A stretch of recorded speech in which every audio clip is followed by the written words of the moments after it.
Você já se perguntou como seria o Brasil se a nossa história tivesse seguido outros caminhos? Esse exercício de imaginação, conhecido como "e se?", é uma ferramenta poderosa para refletirmos sobre as escolhas que moldaram o nosso país e as possibilidades que ainda estão diante de nós. Hoje, vamos embarcar juntos em uma jornada de cenários alternativos, explorando o que poderia ter sido e o que ainda pode ser.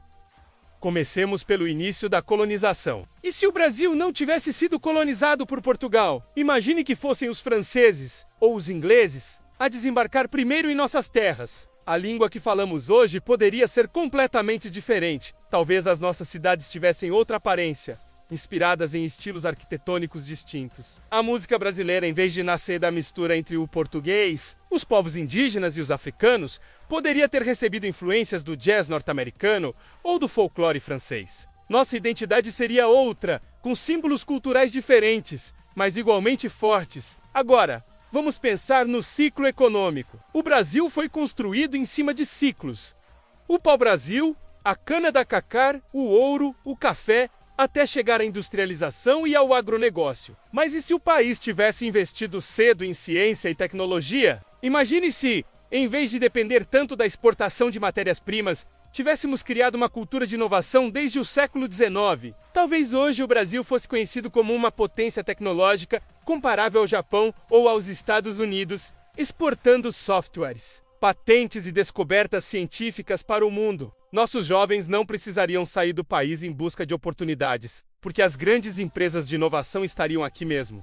Outro ponto interessante é a energia. O Brasil tem um potencial gigantesco em fontes renováveis: sol, vento, água em abundância. Mas e se tivéssemos explorado isso de forma estratégica desde cedo? Poderíamos ter construído um país movido por energia limpa, com cidades menos poluídas, transportes públicos elétricos e carros movidos à energia solar. A imagem internacional do Brasil seria de um líder em sustentabilidade. E a Amazônia seria protegida não apenas como floresta, mas também como símbolo de equilíbrio entre desenvolvimento e preservação. Falando na Amazônia, esse é um dos mais importantes. E se a floresta tivesse sido preservada com políticas ambientais rígidas desde o início? Hoje poderíamos ter o maior parque ecológico do planeta, atraindo cientistas, turistas e pesquisadores do mundo inteiro. O Brasil seria reconhecido como guardião da biodiversidade, um país capaz de proteger e ao mesmo tempo lucrar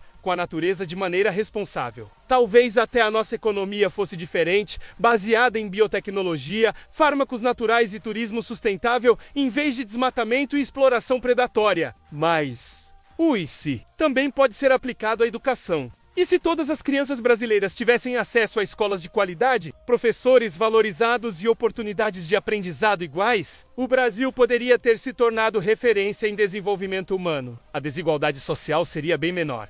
E milhões de pessoas poderiam ter conquistado sonhos que hoje parecem impossíveis. Imagine favelas transformadas em bairros modernos, cheios de cultura, inovação e talento. O "e se" na educação mostra que investir em conhecimento muda tudo. Muda vidas, muda economias, muda a cara de um país. E quanto ao esporte? O futebol é a paixão nacional. Mas e se não fosse? Imagine um Brasil em que o vôlei, o basquete ou até o atletismo fossem os esportes dominantes. Talvez tivéssemos dezenas de medalhas olímpicas em modalidades diferentes e nossos ídolos não seriam Pelé, Romário ou Neymar, mas atletas de outras áreas. A cultura esportiva nacional seria completamente distinta. E talvez até o jeito brasileiro de se expressar estivesse ligado a outros símbolos esportivos. Podemos ir além e pensar na política. E se o Brasil tivesse tido líderes diferentes em momentos cruciais da sua história? E se tivéssemos tido menos corrupção e mais governantes comprometidos com o desenvolvimento? É claro que não podemos mudar o passado, mas imaginar esses cenários nos ajuda a refletir sobre como as decisões políticas moldam o futuro de uma nação. Outro exercício de imaginação é pensar no futuro que ainda está diante de nós. E se o Brasil finalmente investisse em tecnologia de ponta, educação de qualidade e preservação ambiental, o país poderia se transformar em um dos grandes protagonistas do século XXI. Temos recursos naturais, criatividade e uma população jovem. O que falta é a decisão coletiva de apostar em caminhos diferentes. O "e se", em contexto brasileiro, é, no fim das contas, um convite a sonhar, mas também a agir. Porque imaginar o Brasil que poderia ter sido nos ajuda a enxergar o Brasil que ainda pode ser. A cada escolha, a cada decisão política, a cada inovação e a cada atitude da sociedade, estamos escrevendo o futuro. O "e se" nos mostra que os caminhos estão abertos e que tudo depende das escolhas que fazemos hoje. Portanto, se você já se perguntou e se o Brasil fosse diferente, saiba que parte dessa resposta está nas nossas mãos. E se agirmos agora, talvez no futuro alguém pergunte: e se o Brasil tivesse continuado como antes? E a resposta será: ainda bem que não continuou.